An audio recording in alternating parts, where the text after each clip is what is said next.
अगर अगर करी नहीं तब भी बैठ जाइए, क्योंकि ओपीएस आ जाएगी, इतना इतना पैसा आएगा कि कपड़ा धुला लेंगे। अब बैठ जाइए, सब लोग बैठ जाइए। और इधर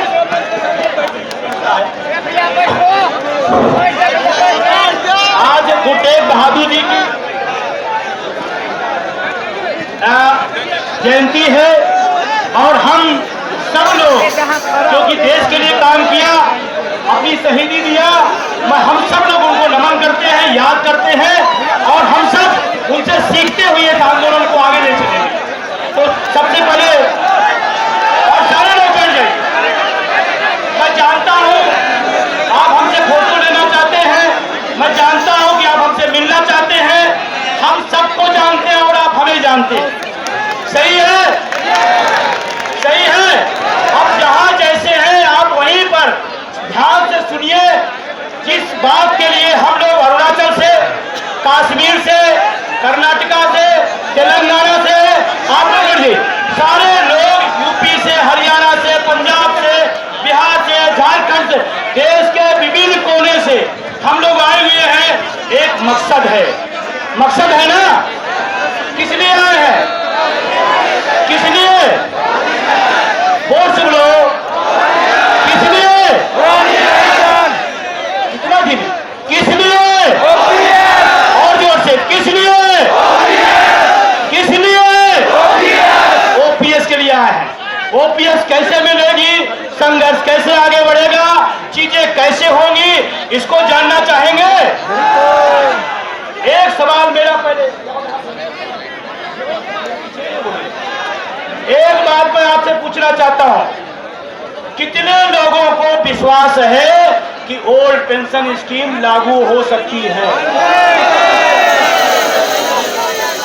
ये हमारे लिए बहुत सुखद है कि सारे हाथ उठे हैं। आज से 10, 12 साल, 13 साल पहले जब हम सारे लोग, हमारी टीम के लोगों के पास जाते थे, कहते थे ओल्ड पेंशन स्कीम लागू होगी, तो लोग कहते थे नहीं होगी। आज पूरा हिंदुस्तान कह रहा है कि ओल्ड पेंशन स्कीम कितने राज्यों में लागू हो गई? कितने? राजस्थान। और मजेदार बात है, उनकी लागू हो गई, लेकिन राजस्थान के लोग भी आए हैं आपकी लड़ाई में, ये बड़ी बात है। झारखंड के लोग भी आए हैं, छत्तीसगढ़ के भी लोग आए हैं और हिमाचल के लोग भरपूर आए हैं। हिमाचल से लोग हैं ना? गलत तो नहीं कह रहा हूं। आप सोचो, लड़ाई आपकी है, उनकी पेंशन बहाल हो गई, फिर भी आपकी लड़ाई में साथ दे रहे हैं। एक बार उन साथियों के लिए जोरदार अभिनंदन और तालियां।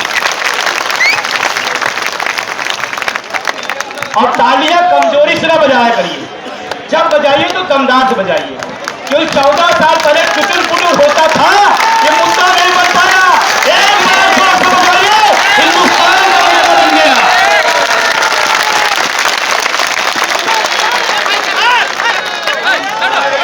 समझ में आई बात?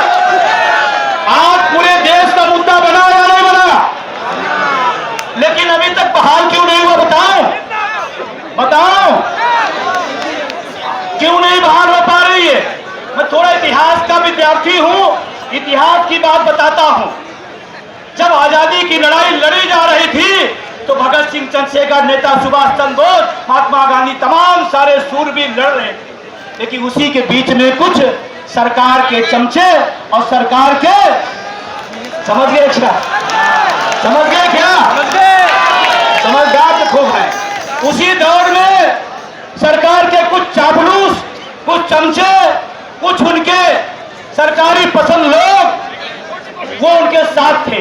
इसीलिए क्रांतिकारियों को लड़ने में ज्यादा वक्त लगाना, ये पेंशन की लड़ाई भी जितनी सरकार से है उससे ज्यादा इस देश के जो एनपीएस, यूपीएस के समर्थक हैं उनसे भी है या नहीं है?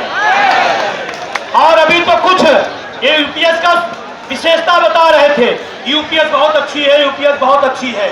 कुछ लोग संशोधन सुधार की बात कर रहे हैं। आप यहाँ काहे के लिए आए हो? काहे के लिए आए हो? सुधार के लिए, संशोधन के लिए, एनपीएस के लिए,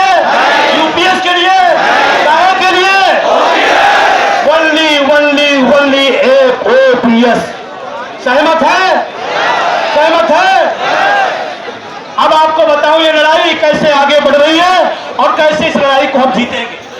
NMOPS और उसके सहयोगी संगठनों में विश्वास रखिएगा। ये लड़ाई का क्रम होता है, हर दौर में चापलूस, हर दौर में सरकारी एजेंट रहते हैं। इसमें कोई बड़ी बात नहीं, कोई नई बात नहीं है। शांत रहिए आप क्यों बोल रहे हैं? आप क्यों बोल रहे हैं? सरकार के आदमी है क्या? वो जब विजय बंधु बोलते हैं तो लोग उसको डिस्टर्ब करते हैं, लेकिन मैं आपसे ज्यादा देर बात नहीं करूंगा। लेकिन जो महत्वपूर्ण बात उसको दे IT से तो सोशल मीडिया, भाई साहब आपका गुस्सा जायज बिल्कुल नहीं है, यही है जो आपको पहुंचा रहे हैं। बाकी तो जानते हैं मेन मीडिया का हिंदुस्तान का इधर कहीं दिखाई पड़ रहे हैं, इधर कहीं दिखाई पड़ रहे हैं। मैं पूरा होशो हवास में कह रहा हूं, इस देश के लोकतंत्र को आज के डेट में सबसे ज्यादा अगर कोई नुकसान पहुंचा रहा है, इस देश की मेन मीडिया पहुंचा रही है। ये बात अकेले विजय बंधु ही बोल सकता और किसी भी हिम्मत नहीं है। अभी एक बड़े चैनल से आया कि आपका इंटरव्यू लेना चाहते हैं। हम कहे जब हमारे पास वक्त नहीं था, आपके पास वक्त हमारे लिए नहीं है, तो आज आपके लिए मेरे पास भी वक्त नहीं, कल दूंगा। ये किया गलत किया? बताओ, सोचो, देश का लाखों लाख आदमी यहां पर है और वो कौन कौन बैन होती है। लाइव कुत्ता गिर गया, ब्रेकिंग न्यूज, निकल नहीं पा रहा मुख्य समाचार, अभी अभी दोपहर उठाना है, ब्रेकिंग न्यूज। क्या हो गया इस देश की मीडिया को?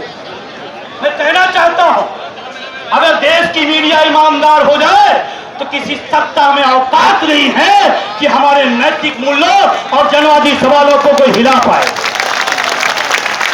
मेरा इशारा आप समझ रहे होंगे।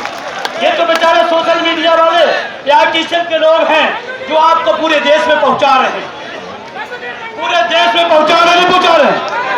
और आपका भी मोबाइल अगर जेब में है तो आप निकाल लीजिए, रिकॉर्ड करिए, अभी रिकॉर्ड कर लीजिए। यहाँ नेट नहीं चल रहा है, रोक दिया गया, जैमर लगा दिया गया। अरे भाई कितना रोकोगे, कैसे कैसे रोकोगे? लेकिन फिर भी आप रिकॉर्ड जरूर कर लीजिएगा। आपके जेब में मीडिया है, उसका इस्तेमाल करिए, अपनी जेब की मीडिया को इस्तेमाल करिए और एक दूसरे को फॉलो करिए। हमारी राष्ट्रीय टीम NMOPS, चाहे हमारे महासचिव जी हो, इनकी गर्जना बिना माइक के संसद भवन तक जाती है, पता है ना? पता है ना? सुखजीत पाजी, हमारे वीरेंद्र धारीवाल जी, हमारे महाराष्ट्र के साथी विदेश जी, अमरीक जी और तमाम साथी चाहे जिस राज्यों के हों, एक मजबूत पिलर है और उन्हीं मजबूत पिलर के दम पर, तमाम साथियों के दम पर यह आंदोलन आगे बढ़ रहा है। मुझे फक्र है अपनी टीम पर, मुझे फक्र है अपने आंदोलन पर, मुझे फक्र है अपने संगठन पर। जिस दौर में घोर अंधेरा है, जिस दौर में तानाशाही चरम पर है, कुछ लोग तो हैं जो आवाज लगा रहे हैं, कुछ लोग तो हैं जो आवाज लगा रहे हैं। और अटेवा के जो प्रोटेक्शन आए हुए हैं यहाँ पर, उनसे अनुरोध है कि आपकी परमिशन 1 बजे तक थी, 1:30 बज चुका, प्रशासन से ये पता है, ये प्रशासन को भी पता है और सरकार को कि विजय बंधु की आवाज को रोका हुआ है। आप सहमत हैं?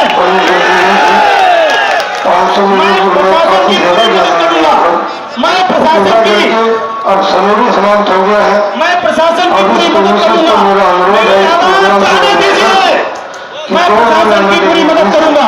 प्लीज वादा किया था, जल्दी खत्म कर दूंगा, पुलिस प्रशासन ने आपके साथ बहुत सहयोग किया है, मैं खत्म कर दूंगा। हर तरीके की सुविधा आपको दी है, परमिशन दी है। मेरा सहयोग करें, कृपा करके इसको अन्यथा माने, आप शांत रहें। कृपा करके अन्यथा माने। अरे भाई हो गया ना, आपने अनाउंस कर दिया ना, अब समय भी आंदोलन को आप देखो, ये लोकतंत्र है। खत्म कीजिए, अब इस प्रोटेस्ट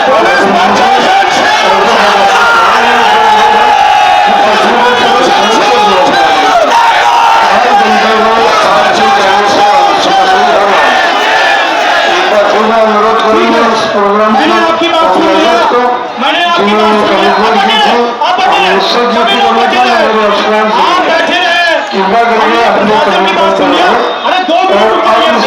को खत्म कर दो। 2 मिनट, बस 2 मिनट रुक जाइए। अब इतना निवेदन किया जा रहा है, आप सोचो क्या भगत सिंह इसी दिन के लिए कुर्बानी दिए कि आजाद भारत में हम अपनी बात न कर पाए। यही इसीलिए चंद्रशेखर ने अपनी कुर्बानी दी थी। मैं निवेदन कर रहा हूं प्रशासन से, आपकी गाइडलाइन से लूंगा, लेकिन थोड़ी बात थोड़ा समझ लीजिए। आपकी भी लड़ाई है, आपके बुढ़ापे में सरकार काम नहीं आएगी, वर्दी काम नहीं आएगा, हमारा खून और पसीना आपके लिए भी काम आएगा। ध्यान रखिए इस बात को। अभी हमारे सामने आप बचे रहे, आप प्लीज आप बचे, क्यों भाई आप क्यों जा रहे, बचे रहिए। मैं प्रशासन का सम्मान करता हूं, उनके गाइडलाइन से चलूंगा, लेकिन आप बचे रहिए। अभी टीटी का मामला है, टीटी का मामला हो, जानते टीटी क्या सही है क्या? अगर आज मैं एक बात कहना चाहता हूं, 20 साल बाद अगर किसी अध्यापक को टीटी के नाम पर निकालने का फरमान हो सकता है, तो मैं कहता हूं चीफ सेक्रेटरी साहब 20 साल पहले यूपीएससी निकाले थे, आज निकाल के दिखाएं, आज निकाल के दिखाएं। अब सोचो, और इस देश में क्या हो रहा है? निजीकरण, सारी संस्थाएं खत्म, निगमीकरण, संस्थाएं खत्म, सरकारी व्यवस्था खत्म। इस देश में जब सरकारी व्यवस्था नहीं रह जाएगी तो लोअर और मिडिल क्लास मर जाएगा। मैं जाने वालों से मैं कह रहा हूं 2 मिनट खड़े रहिए। आए विजय, पहली गोली विजय बंदूक पर चले, क्यों हैरान हो यार? इतना डरपोक हो, इतने डरपोक हो क्या? लाठियां चलेगी तो हम लाठी खाने को तैयार हो, आप क्यों हैरान हो? इतने भगत सिंह की कुर्बानी बयान करते हो और घोड़ा उठा के चल देते हो, गजब की बात है। मैं आपसे निवेदन करना चाहता हूं, मैं आपसे निवेदन करना चाहता, आप कोई अव्यवस्था नहीं पैदा करेंगे, आप शांति में रहेंगे, लेकिन 2-3 बातें हैं जिसको कह के मैं प्रशासन की गाइडलाइन से चलूंगा, इसमें कोई दिक्कत नहीं है। और हमारे लोग पढ़े लिखे हैं, मुझे गर्व है इस मेरे सदन में हर आदमी पढ़ा लिखा है, प्रधानमंत्री मुख्यमंत्री के सदन में पढ़ा लिखा भी, और यह सब पढ़े लिखे लोग हैं नहीं। अब एक बात जो मैं कहना चाहता हूं, अभी आपको 2 बातों को ध्यान देना है। मैं जितने लोग आए हैं उनसे 2 निवेदन मैं करना चाहता हूं। इस आंदोलन को अगर आप बढ़ाना चाहते हैं, इस आंदोलन को आप जीत की तरफ ले जाना चाहते हैं, तो आज से मेरा ये संकल्प है, आपके माध्यम से अपनी कलम चलाओ, आंदोलन बढ़ाओ, कलम चलाओ, कलम चलाओ, कलम चलाओ। अगर आपने अपनी कलम नहीं चलाई तो प्रशासन की तानाशाही और इस देश की मीडिया की ओझल राजनीति हमको आपको खत्म करने में लगी है। आज ये नारा मैं दे रहा हूं, कलम चलाओ, आंदोलन बढ़ाओ, कलम चलाओ, कलम चलाओ। और एक निवेदन और है, इस आंदोलन से 2025 चल रहा है ना, 2025 चल रहा है। आपसे आप संकल्प लेके यहां जाइएगा कि इस आंदोलन में हर व्यक्ति कम से कम 25 आदमी को जगाने और जोड़ने का काम करेगा। 25 आदमी को जगाओ और जोड़ो इस आंदोलन से। और आपको बताते हुए खुशी हो रही है, हम लोगों ने रामलीला के ऐतिहासिक मैदान में एक बड़ी ऐतिहासिक रैली किया। हम इस बार भी रैली करना चाहते थे रामलीला में, लेकिन पता नहीं क्यों शासन प्रशासन को NMOPS की रैली को अखरती है। अखरती इसलिए है क्योंकि मैं पूछता हूं, अभी आपके सामने धनखड़ साहब इस्तीफा दिए थे उपराष्ट्रपति पद से, वो इस्तीफा दे करके पता नहीं कहां चले गए, दुनिया उनको ढूंढ रही थी, वो पेंशन ढूंढ रहे थे। और धनखड़ साहब गए राजस्थान, हम पहले वार्ड विधायक थे, उसकी पेंशन उपराष्ट्रपति की 2 लाख और सांसदी की 45,000, विधायकी की 32,000, 2.25 लाख रुपए धनखड़ साहब पेंशन लेते हैं। 3.25 लाख रुपए। सोचो आप, वो विधायक थे, सांसद थे, मंत्री थे, राज्यपाल थे, उपराष्ट्रपति थे। अगर उनको जरूरत है पेंशन की तो हम बहुत छोटे से कर्मचारी हैं, हमको ज्यादा जरूरत है। और उनको जो पेंशन दी जाती है वो अमेरिका के कोष से नहीं, वो विश्व बैंक के कोष से नहीं, हमारे टैक्स से 3 पेंशन ले सकते हैं। एक पेंशन हमारा भी हक बनता है। गलत तो नहीं हो? और मैं पैरामेट्रिक के बारे में कहना चाहता हूं, यहां उनकी ड्यूटी भी लगी है। हजारों किलोमीटर दूर घरों से अपने परिवार बच्चों को छोड़ करके जीरो टेम्परेचर में कश्मीर के झलाटियों में बादलों में उन परिवारों को आपको हमको सुरक्षा देने के लिए अपनी कुर्बानी देते हैं। धनकर को 3 पेंशन मिल सकती है, इस देश के अर्धसैनिक बलों को क्यों नहीं मिलती? ये सवाल है मेरा। अब मैं बड़े दिल से कहता हूं, ये सवाल मैं राष्ट्रवादी प्रधानमंत्री से पूछना चाहता हूं। अगर आप पेंशन के हकदार हैं तो अर्धसैनिक बल पेंशन का हकदार क्यों नहीं है? ये कौन सा राष्ट्रवाद है? ये कौन सा राष्ट्रवाद है? ये मैं सवाल करना चाहता हूं और आपसे 2 बातें और करना चाहता हूं। मैं साथियों से निवेदन करना चाहता हूं, सरकारी और दलाली संगठनों के चक्कर में नहीं पड़िएगा। और ध्यान रखना, वो समझा रहे नहीं, सरकार पेंशन दे या ना दे, आप हमारे पक्ष में नहीं हैं। हम ओपीएस के पक्ष में हैं। ओपीएस के पक्ष में है। एक बार तो दिया गया, समय समाप्त हो गया। ओपीएस के पक्ष में है। कृपया करके माननीय उच्चतम न्यायालय के आदेशों की पालना करें। अब ये कुंसिल खाली नहीं है। पुलिस प्रशासन में आपको समझना इसलिए 500 की बजाय बहुत ज्यादा वेतन देंगे। फिर भी हमने आपको मना नहीं किया, लेकिन अब आपसे अनुरोध है, 1 वेतन की परमिशन दी, 1 वेतन देना बच चुका है। कृपया करके कानून का सम्मान करें। काफी जोर हो चुकी है, अब इस कम्युनिस्ट को खाली करें। इस प्रोग्राम के ऑर्गेनाइजर्स को भी बहुत बहुत है। मेरा अनुरोध है, कृपया करके आपने जो कमिटमेंट की वो पुलिस